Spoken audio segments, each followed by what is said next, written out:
네, 성도 여러분 반갑습니다. 안녕하세요. 네, 행복한 안식일입니다. 오늘 이렇게 명절을 맞이해서 많은 분들이 고향으로 또 떠나시고 타지로 출석하셨지만 이 자리를 지켜주시는 우리 모든 성도님들께 진심으로 감사를 드립니다. 오늘은 여러분들과 함께 죽음으로 시작되는 생명이라는 제목으로 주님의 말씀을 함께 나누고자 합니다. 옛날에 중국에서 만두 가게를 하던 부부가 있었습니다. 그에게는 4살짜리 아이가 있었는데 어느 날 유괴범에 의해서 아들을 잃어버리게 되었습니다. 부모는 14년 동안 아이를 찾아다녔습니다. 하나로 3,700만 원의 현상금까지 걸고 자신의 잃어버린 아들을 찾아다녔습니다. 아들을 잃은 슬픔이 그를 지배했지만 중국 공안의 노력으로 결국 잃어버린 아들을 14년 만에 찾게 되었습니다. 그런데 그런 기쁨도 잠시 그에게 더 큰 고통이 찾아왔습니다. 어떤 사연일지 잠시 영상을 통해서 살펴보도록 하겠습니다.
해피엔딩으로 끝나면 좋은데 이 아들이 자신을 길러준 그 유괴범 양부모와 함께 살고 싶다고 말을 했기 때문입니다. 10년 이상 자기를 키워준 그 유괴범과 같이 살기로 결정한 아들의 소리를 들으면서 이 아버지의 기분은 여러분 어떠하였을까요? 여러분은 이 영상을 보시며 어떤 생각이 드십니까? 이 영상 속에 있는 저 아들의 답을 들은 아버지의 마음이 여러분 어떠하실 것이라 생각하십니까? 저는 이 영상을 보면서 하늘에 계신 우리 아버지의 마음이 잠시 묵상되었습니다.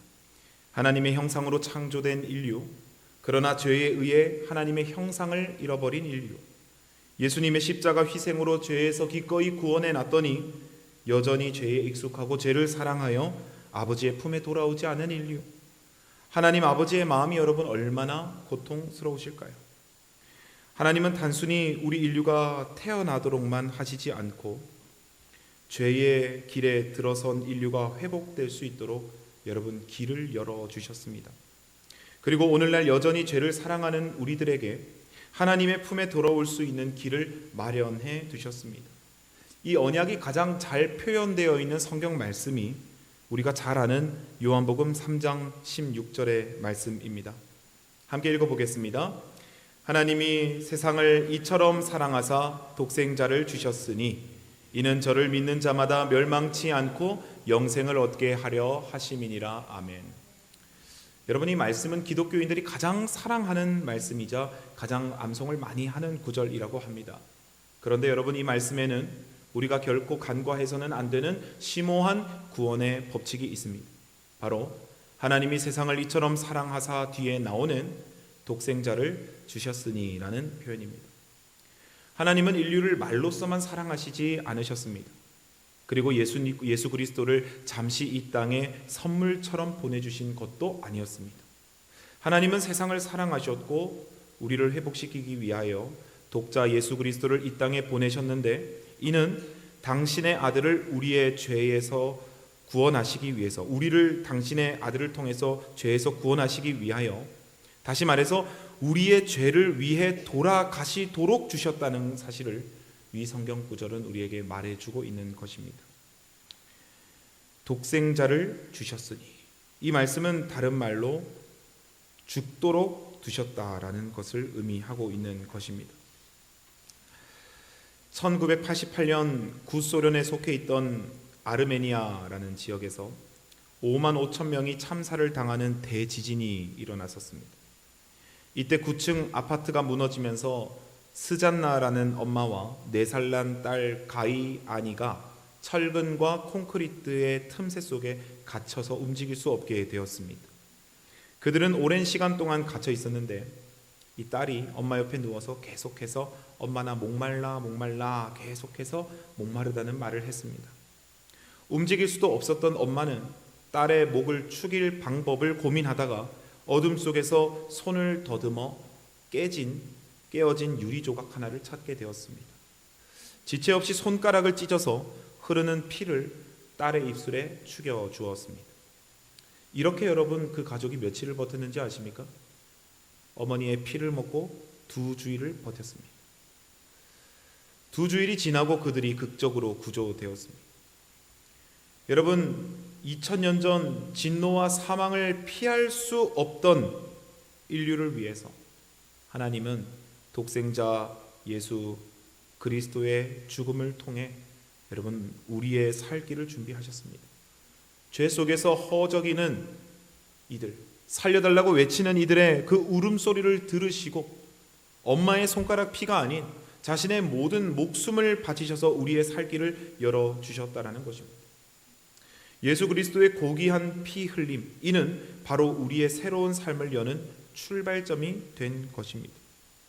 그래서 성경은 우리에게 이렇게 말을 합니다. 골로새서 1장 13절에 기록하기를 그가 우리를 흑암의 권세에서 건져내사 그의 사랑의 아들의 나라로 옮기셨으니, 여러분, 예수께서 우리를 더 이상 어두움의 권세 속에 내버려 두지 않으시고 그곳에서 구원하사 건져내사 그의 사랑의 아들의 나라로 옮기셨다고 말을 합니다. 또한 로마서 8장 1절에 기록하기를 그러므로 이제 그리스도 예수님 안에 있는 자들에게는 정죄함이 없나니 그들은 육신을 따라 걷지 아니하고 성령을 따라 걷느니라. 다시 말해서 악한 영에 의하여 지배받는 삶이 아니라 하나님에 의하여 지배받는 삶을 사느니라고 말씀하고 있는 것입니다. 이 모든 일은 그리스도께서 우리를 위하여 죽으심으로 가능하게 된 일이라는 사실을 우리는 잊어서는 안 될 것입니다. 우리를 죽음으로 사랑하신 예수님의 모습을 여러분 얼마나 묵상하고 계십니까? 그냥 단순히 독생자를 주셨으니라는 표현이 우리에게 예수님을 선물처럼 그냥 주셨으니 이 정도의 개념이 아니라 나같이 연약하고 목말라 하는 나를 위하여 목숨을 바치신 예수 그리스도로 묵상을 얼마나 우리는 하고 있습니까? 신앙을 하는 각자마다 내가 예수 그리스도를 믿는 이유가 다 있을 것입니다. 그러나 우리는 한 가지 기억해야 할 것이 분명히 있습니다.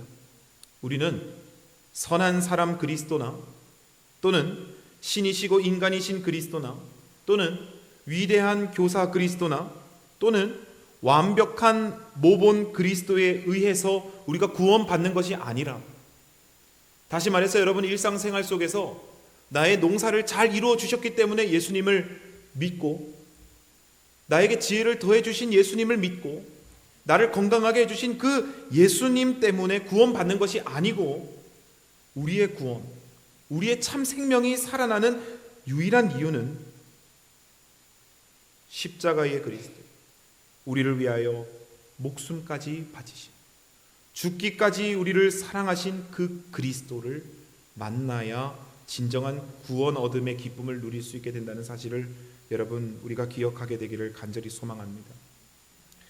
예수님의 죽음은 우리에게 새 생명의 길을 열어주셨습니다. 첫 번째로 우리를 괴롭히던 죄의 권세에서 벗어나게 하셨습니다. 골로새서 2장 15절에 기록하기를 정사와 권세를 벗어버려 밝히 드러내시고 십자가로 승리하셨느니라, 이렇게 말씀하고 있습니다. 예수님이 죽으심은 첫 번째로 우리에게 생명이 시작될 수 있는 길을 열어주신 것입니다.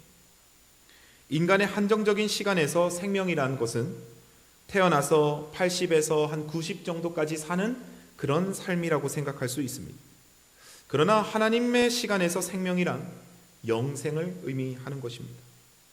예수님의 십자가가 있기 전까지 인류는 죄의 값인 영원한 사망에서 여러분 벗어날 수 없었습니다. 그러나 예수께서는 십자가에서 이 모든 죄의 권세로부터 승리하셨습니다. 골로새서 2장 15절에 기록된 이 벗어버려라는 표현은 헬라어로 벗겼다, 이런 표현입니다. 벗겼다, 벗겨버렸다, 이런 표현입니다.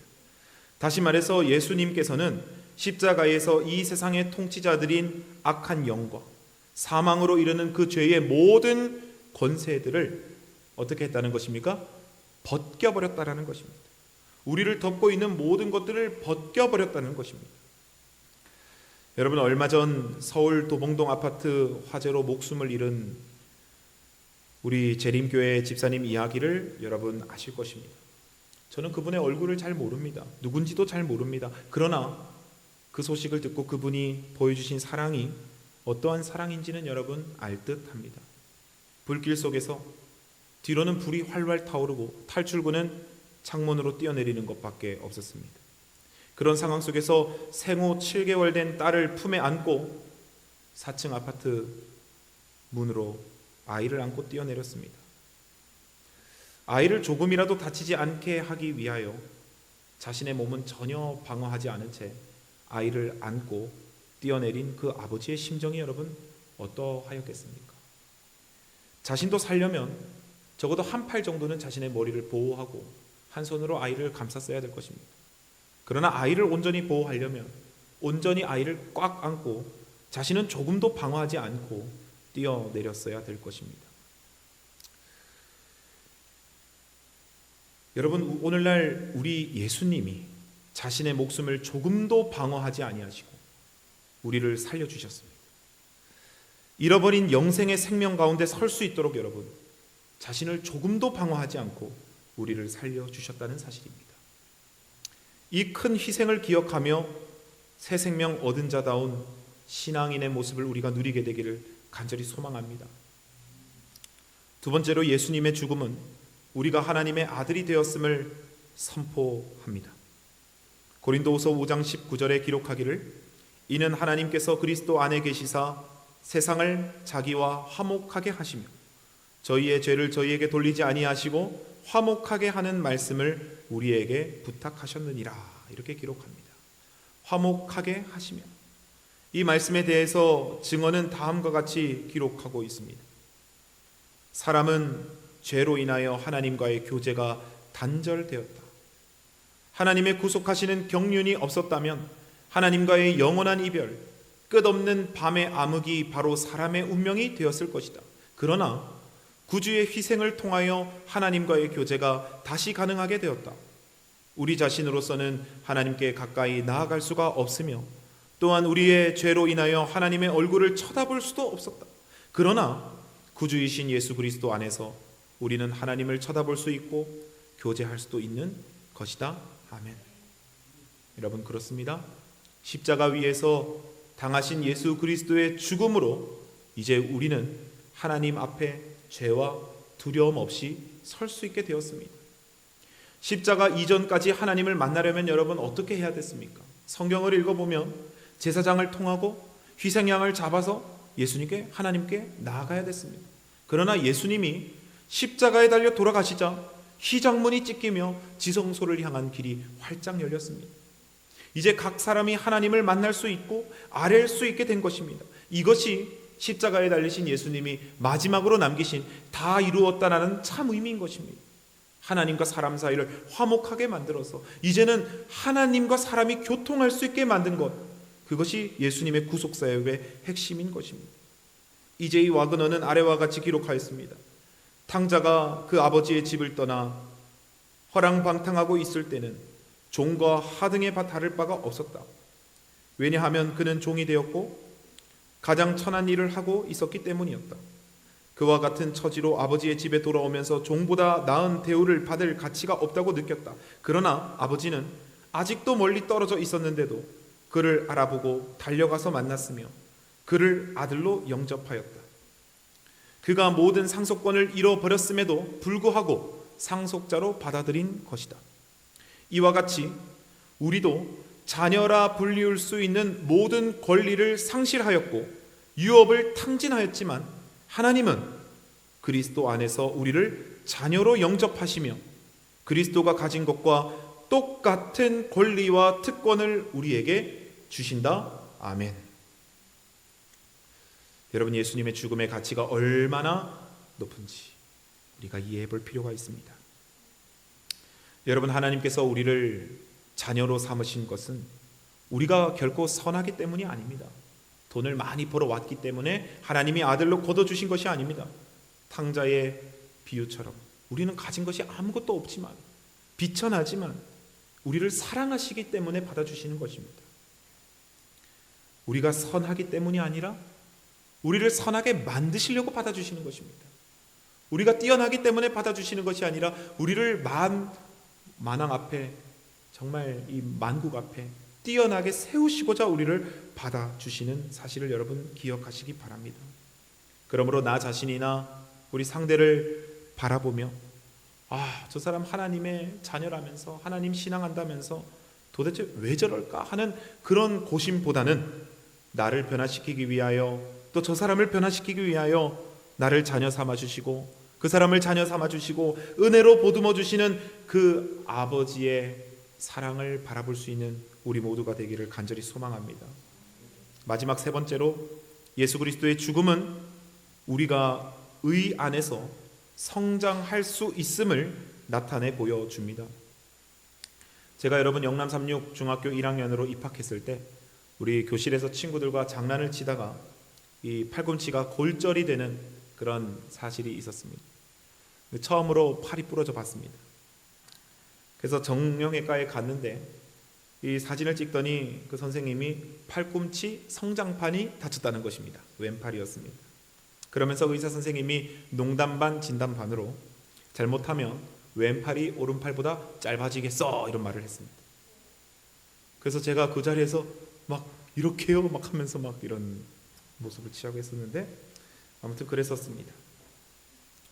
깁스를 하는 동안 여러분 1달 반 정도 깁스를 했는데요, 제 머릿속에는 온통 그 생각뿐이었습니다. 깁스를 풀었는데 팔이 짧아져 있으면 어떡하지? 혹은 다 나와서 깁스를 풀었는데 팔이 성장하지 않으면 어떡하지? 어떻게 하지? 그런데 여러분, 깁스를 한 상태로는요, 팔 운동을 할 수 있는 것도 아니고요, 뭐 다른 치료를 할 수 있는 것도 아니고요, 그냥 그 초록색 깁스 안에 갇혀서 그냥 가만히 있는 것밖에는 아무것도 할 수가 없었습니다. 시간이 지나서 하나님 은혜로 깁스를 풀고 사진을 찍었을 때 성장판이 아무런 이상 없이 치료되었음을 보고 감사했었습니다. 여러분, 오늘 성경은 우리에게 다음과 같이 말을 합니다. 마침내 우리가 다 믿음과 하나님의 아들을 아는 것에서 하나가 되어 완전한 사람에 이르고 그리스도의 충만하심에 장성한 분량에까지 이르리니 아멘.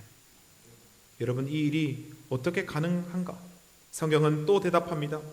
그러므로 너희는 죄가 너희 죽을 몸을 지배하지 못하게 하여 몸의 사욕에 순종하지 말고, 또한 너희 지체를 불의의 무기로 죄에게 내주지 말고, 오직 너희 자신을 죽은 자 가운데서 다시 살아나신 자 같이 하나님께 드리며 너희 지체를 의의 무기로 하나님께 드리라. 아멘.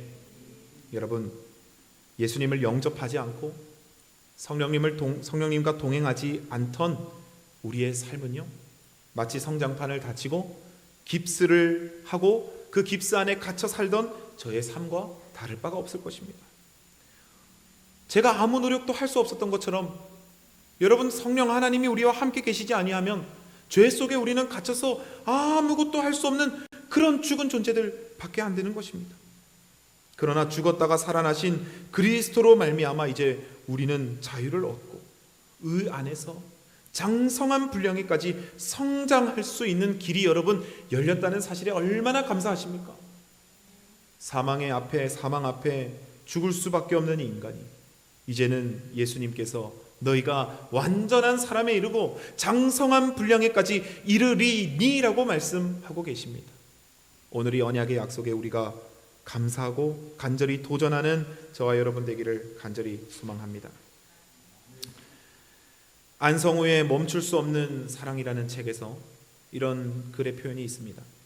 칼융은 모든 신경증은 정당한 고통을 회피한 대가다라고 말했다.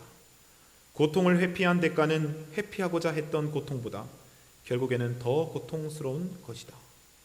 정당한 고통을 회피할 때 우리는 그 문제를 통해 우리가 이룰 수 있는 성장도 회피하는 것이 된다. 배움은 고통이라는 과정을 거쳐야 한다. 제가 이걸 읽는데 군대 생활이 생각이 났어요. 저도 가기 싫었거든요. 솔직히 저기 이제 뭐 지우도 있고 유빈이 유찬이 또 이제는 여성들도 징병되는 시대가 온다고 하는데요. 그런데 저 친구들이 뭐 지금은 뭐 커서 군대 가지요 이러지만 당장 군입대를 며칠 앞두면 진짜 가기 싫을 겁니다. 뭐 핸드폰 주고 좋은 곳에 살게 해준다고 하지만 그래도 가기 싫은 게 군대입니다. 남 밑에서 그렇게 참 명령 들으면서 산다는 것이 참 보통 일이 아니죠. 그런데 여러분 어떻습니까? 제가 훈련소에서 훈련을 받고 있는데 논산훈련소에서 훈련 중에 탈영을 한 친구가 있었습니다. 훈련 중에 저 눈앞에서 그걸 처음 봤습니다. 훈련 중에 탈영을 해서 교관들이 지프차를 타고 잡으러 가는 모습을 봤습니다. 제가 그 추후에 그때 이야기했던 것처럼 잠시 그 감옥에 영창에 잠시 갔었었는데 그때 제 방에 누가 들어오냐면 훈련병이 또 들어왔습니다. 왜 들어왔을까요? 탈영하다 들어왔습니다. 그 친구는 잠시 회피한 걸지 모르지만 그가 치르는 대가는 더 고통스러운 것입니다. 여러분, 우리 인생도 마찬가지지 않겠습니까? 육체가 자라날 때도 성장통을 여러분 겪는 것처럼 우리 영이 자라날 때 역시 고통의 순간이 찾아옵니다.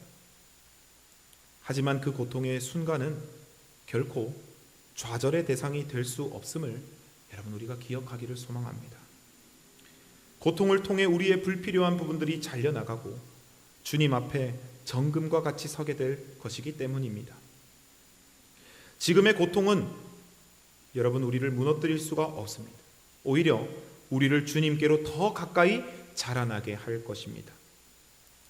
말씀을 줄이며 예수 그리스도는 죽음으로 영광을 얻으셨습니다.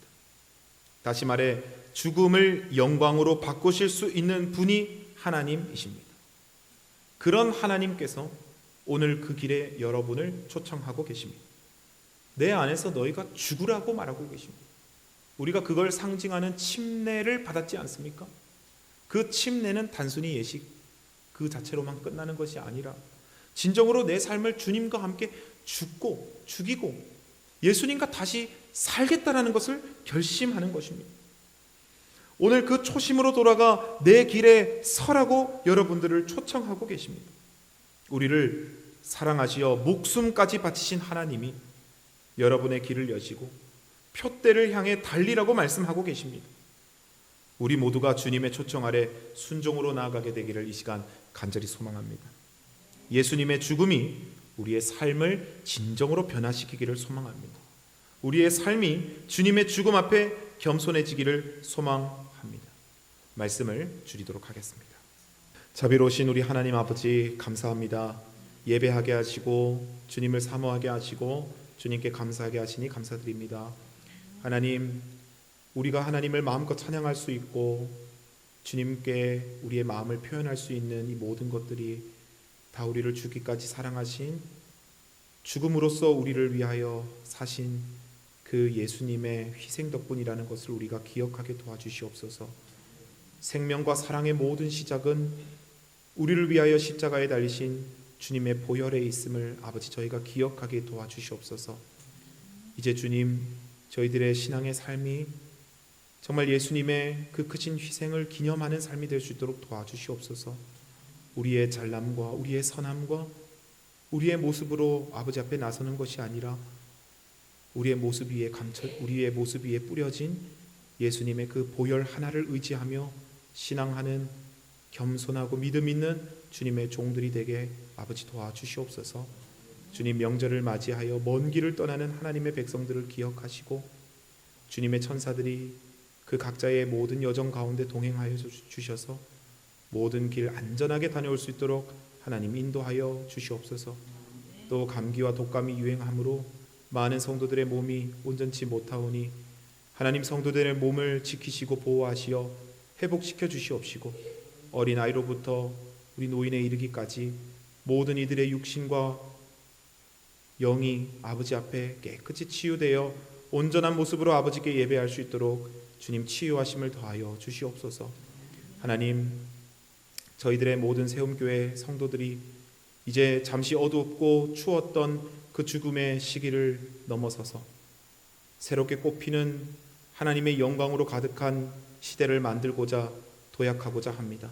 하나님, 저희의 모든 발걸음에 아버지 동행하여 주셔서 2024년 정말 우리 세움교회가 더 뜨거움과 열심으로 뭉쳐서 아버지의 복음을 이 도청 곳곳에 펼치게 도와주시옵시고 그로 인하여 영혼이 가득한 그런 주님의 교회가 될 수 있도록 하나님 인도하여 주시옵소서. 이 모든 말씀 하나님께서 다 이루어 주시고 그 뜻대로 운행하실 줄을 믿고 감사드리오며 사랑이 많으신 우리 주 예수님 이름으로 간절히 기도드립니다. 아멘.